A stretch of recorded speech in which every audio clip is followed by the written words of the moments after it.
kan bial chunga khuan minorities kan tam khom maya Bru chakma abik takin Bru hi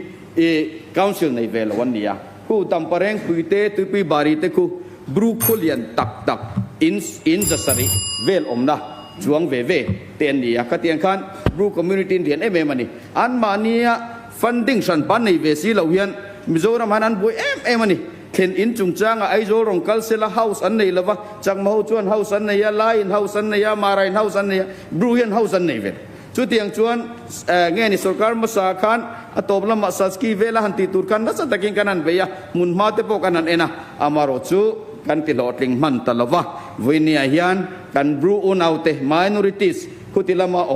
an mania funding nei ve si lo te kwan aizol tlanga hian khoilai mo house nei hian pu ve lia chu kan minister zom takian min lo riat saksela kan tianin Bible sali point pakat panga Bru House sangnang yan tan sila